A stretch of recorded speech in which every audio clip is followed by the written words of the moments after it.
Hello, everybody. Scott Golden here with the Pro Wrestling Logic YouTube channel and the continuation of our WCW Saturday Night Review series. This is the 25th of September edition, 1992, and we're fast going through 1992. Sad that there's only about, I don't know, maybe 30, 35 total within the year, but that's what we have for now. Obviously, would love to have more, but you can only get what you can get. This is more of the 90-minute version. Cool match to start us off. Dustin Rhodes and Jake Roberts. Roberts headed towards the Halloween Havoc show off with Sting, and actually 1 month from that day, the day that this show was said to air, although I think it's actually the 26th, even though it's marked as the 25th. In any event, Jake Roberts takes a shot from Rhodes. Rhodes comes back with arm bars for a couple of minutes. Roberts is such a pro. He brings the best out of Dustin Rhodes, gets him to be in a position where even people that are watching just randomly, are going to respect and be impressed with Dustin Rhodes, even if they're not terribly Dustin Rhodes fans. What's interesting to me is that as a kid, you got to remember, I became a fan in '89. I was about 7, 8 years old. All these years later, I love Dustin Rhodes and everything he does. I did not feel that way at the time as a kid. Hated Dustin Rhodes. Was much more a heel fan. Still am to a degree. Enjoy heels more than baby faces just because I think it's more creative. But loving Dustin Rhodes, looking back at him, really enjoying that. Would love to see his earliest stuff in Florida. My first exposure to him is the WCW / WWF run. Body slam bite, Dustin Rhodes here. You know, they get a good bit of time out of the match. Roberts comes back, does a leapfrog, and then goes crumbling to the mat, feigning an injury. He sells the knee, I believe it was the knee, for several minutes, and then, or about a minute and a half actually, and then comes up and basically says he was faking the whole time. Hits some shots on Dustin, and again, Roberts proving that he has everything necessary to be a main event guy. Not that that's a big surprise, especially with his WWF run, but without a doubt, Jake Roberts definitely has a lot of value to his go along here. Needless to say, Jake Roberts does the neck snap over the top rope, tries to get the advantage here, and finally, at about the 14-minute or so mark in the show, goes for the DDT. Rhodes hits a lariat, and the crowd is on their feet uproariously. Roberts hooks the DDT attempt again, as he is one to do. Eventually, does hit the DDT and gets the victory. But a really good match, worth going out of your way to see.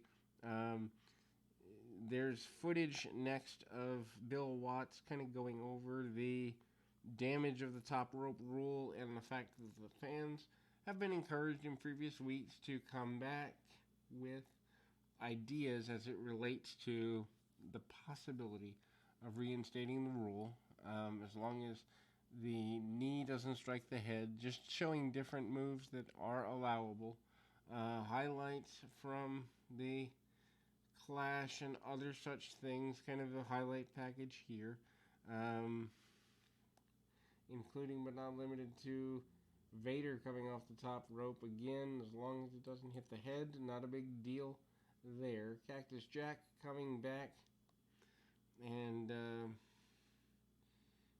he's going to be a part of this. Gordy and Williams up next in a tag team match here, doing an enhancement match. Not sure why you have your tag team champions in enhancement matches. I've never been one for champions and enhancements. I know WWF did it too, but to me, a champion should at least have something competitive going on, even if it's like a lower level, one step above enhancement talent. Champions should be at least a little bit challenged, in my estimation. Gordy, still in decent shape prior to his strokes and such here in 92. I was never a huge Terry Gordy fan. I know a lot of people were. I was a Dr. Death fan, though, especially his Japan stuff, late 90s into the early 2000s, along with his Mid-South stuff. Interesting to me that he never got a major run in either of the national WWF, WCW. Of course, he was slated for one in 98, but got nailed in with that Brawl for All thing. Speaking of brawling, lots of brawling from Williams. Williams eventually hits the Oklahoma Stampede, gets a victory. Bruno San Martino is up next with a bit of an interview, talks about wanting to have the opportunity to bring wrestling back to the sport. Of course, Bruno had been away from the sport for a couple of years by this point. He'd done a couple referee spots, but nothing major in about 89. So he's coming back, pledging that WCW is where real wrestling is. Square off with Cactus Jack and the Barbarian and Ron Simmons. Bruno basically says you're going to see real fighting again. He endorses Simmons as a real world champion style guy. Shane Douglas up next in a bit of a challenge. Of course, he ends up teaming the Steamboat here in a little while. This, though, is an enhancement match for him. John Peterson is the adversary in the moment. And, Peterson's here. He's getting arm dragged, arm barred, and the like. Douglas really doesn't find his role for about another month or so. Actually gets booed in a six-man tag at Halloween Havoc 92, which was my first WCW pay-per-view live. Had seen others via videotape, but never live.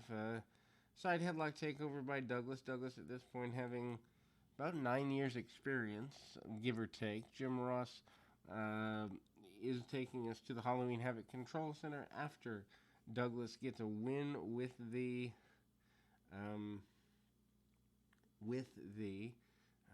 belly-to-belly suplex. Chono and Rude, Barbarian and Simmons, Sting and Jake Robertson, spin the wheel, make the deal. All of these announced for Halloween Havoc.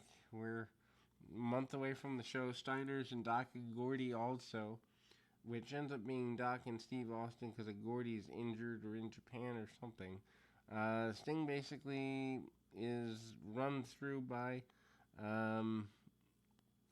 WCW newcomer, obviously Jake Roberts, and they're continuing to hype the pay-per-view. We go back to the ringside area after the hype promo package, and we see more squash-style action. Bobby Eaton makes his way out. Beautiful Bobby, of course, mainly the last few weeks been teaming with Arn Anderson and a team that I really enjoyed. I think they end up teaming through early 93, maybe. I know that by the time Flair returns in February, they realign him with Arn Anderson, and so, that's coming to fruition. Brad Armstrong, your former light heavyweight champion, and Bobby Eaton. Yes, this match is as good as a wrestling purist would think. Lots of basics, top wrist locks by Armstrong. Armstrong, of course, your babyface, takes the man down. Armstrong had been out with a knee injury for the last little while. Talking about the light heavyweight championship division type tournament here. Brian Pillman basically saying again that Armstrong is a coward for not wanting to face him, and he should be the rightful light heavyweight champion. He's doing that during an inset promo during the match. Amazing match here. Bobby Eaton gets a little bit of an advantage, kind of ahead of himself, just a little bit. Nothing major, but it's there.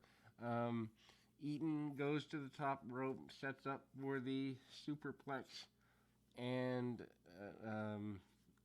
Armstrong doesn't quite hit it. Ends up, there's an awkward moment where Eaton kind of slips off the back. It is what it is. And, even good guys can have botched spots now and then. Back to the arm by Armstrong. Armstrong continues to be one of the better guys in the area in terms of technical prowess. They go back to Brian Pillman, who's continuing to complain. I believe this is the program where he actually turns. I know it's this week or next week, with Pillman actually completing the turn. Attempted to roll up, a kind of roll and by Armstrong. He misses a clothesline going to the outside. Armstrong comes back in and continues and goes for a quick cover. Pillman still there. Drop kick under the chin by Armstrong. Armstrong manages to take the victory in the last minute with the Russian leg sweep.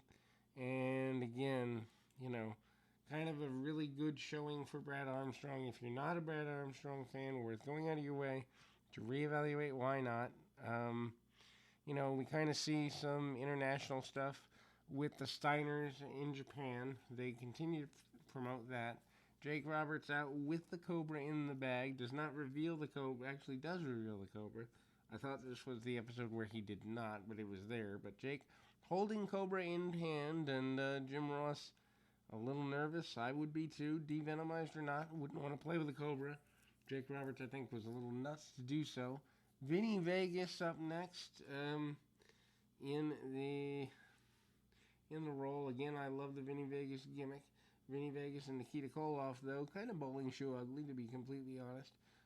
Koloff, a good guy, but Vinny Vegas, not exactly a guy that's going to get a 5-star match out of Koloff. Koloff, not a guy that's going to get a 5-star match out of Kevin Nash either. So, arm ringers, arm bars, and the like, test of power, and Koloff looks pretty even with Vegas at this point. I think that has more to do with the fact of Koloff's length of time with the brand and no real plans for good old Kevin Nash, a.k.a. Vinny Vegas here, more than anything else. Vegas does cut him off, goes for and nails a gut wrench suplex release style, goes for a cover pretty quickly, and goes right after it. Anyway, eventually, we see Koloff with the clothesline and the victory, teasing the match with Rick Rude again at Halloween Havoc for the U.S. Championship. I believe by November, though. Rude is out with a neck injury, so sad there. I guess they handed fans a bunch of white towels and t-shirts because they're waving, mainly kids, waving them in the air there. And then we go to a sit-down promo with Bruno San Martino, again reiterating that he wants true wrestling to continue. And then after that, and they kind of talk about him being from Italy and being a fighter and a former world champion, although they don't mention where. Then we go, of all places, to a Van Hammer music video, and that was as Wrestle Junkrific as you could imagine. They put a lot behind Van Hammer, not the guy that I would have pushed in the same situation. Anyway, we come back and he has an enhancement match, because if you're going to put time into the video, you got to put time into the match just to make people pay to see him. Stars on his tights and all, black and silver, the way to go. The enhancement talent doesn't even want to come out of the corner for him, so that's not very encouraging if you're Van Hammer, but eventually a flying clothesline in the corner and other things. The enhancement talent basically being held up by Van Hammer, not exactly the best of situations there. Fireman's carry, sending him into the turnbuckle, and the match just feels, even for an enhancement match, really disjointed. Slingshot suplex by Van Hammer. Van Hammer gets the victory there. And again, a quick victory. Nothing to write home about, but the reality is it's not the least bit friendly. And so from that perspective, it's there, but it's ugly. Anyway, continuation, and again, there we go. Ron Simmons is there, and they, they're teasing Simmons and Rude as the main match. They had also teased some things for Japan Halloween Havoc pay-per-view hype, and then Doc and Gordy talking about being the best team in the world. Again, I think It's Gordy in this promo reiterates that he thinks he could beat Vader. Not exactly sure about that. Not sure if that match was ever planned or if that was just a bunch of talk. Barbarian out next with Cactus Jack this time. So Jack was with him for a few weeks and then they pulled it back and now Jack returns with the Barbarian. Setting up the Halloween Havoc match. I don't know why Barbarian would get the match. Maybe Rude was injured and they didn't know how deeply. Jake Roberts, of course, the tag team partner of the Barbarian here in your main event match. They're given about 15 minutes. And Barry Windham and Ron Simmons are your tag team baby faces here. Simmons on the outside, of course, as the champion. Barry Windham and Jake Roberts square off a little bit. Simmons comes in and goes to town on Roberts for a few minutes. I have to wonder if that wasn't an eventual planned program somewhere down the road. Windham comes back with several reasonable shots at Roberts after being tagged back in. Lots of near close tags by the champion. Barbarian and Windham come back at each other a few minutes later, and Windham takes him down with an arm drag. Overuse of the arm drag. If I'm going to bag on people for overusing things today, I'll bag on it for then. Match of the Barbarian taking an arm drag doesn't really make a whole hill of beans of sense to me, with him going into a match with Ron Simmons in the main event there of the pay-per-view coming up at Halloween Havoc, or the co-main event anyway. Roberts eventually takes Windham down and puts him in a front face lock again. Lots of brawling, and with about 4 minutes left in the show, finally, I gotta grab my phone, but we will come back and finish this up really quickly. We'll be right back. And again, the match is rather unfinished. Simmons does look pretty strong, although he's kept out of the ring, I think, on purpose for a variety of reasons here. With about 3 minutes left in the program, things seem unfinished between everybody. And again, we kind of go into Roberts taking some shots at Windham. And I like the fact, again, it almost feels like a Mid-South feeling in that Bill Watts used to put matches right up to the end. It even do overruns, which, by the way, if you've never listened to our Mid-South series, worth doing that. But Roberts ends up hitting a clothesline a short clothesline on Windham and trying to get things going. But with less than 2 minutes left in the program, still kind of going, Roberts goes for the DDT, doesn't get everything he wants, gets backdropped out by Windham, and oddly, it almost looks like a Northern Lights backdrop. What I mean by that is Windham starts to do the bridge, doesn't hold on to him, but it looks more like a Northern Lights attempted suplex. Windham, a little winded, certainly doesn't know where he is, falls back into his corner, tag off, and Barbarian in as well. Simmons goes pretty well nuts, and Roberts comes back in illegally, and Simmons cleans house on everybody in the ring, hitting a bunch of clotheslines, hitting a bunch of chaos type stuff, and ultimately getting the advantage that he believes he should have, certainly. Not necessarily what other people think he should have, but I don't think he really cares. Hits a spine buster and falls right into the Barbarian, and all four guys in the ring here. I don't necessarily agree with the booking of this match in the sense that you don't know what can happen between the two. Also, Simmons coming up and holding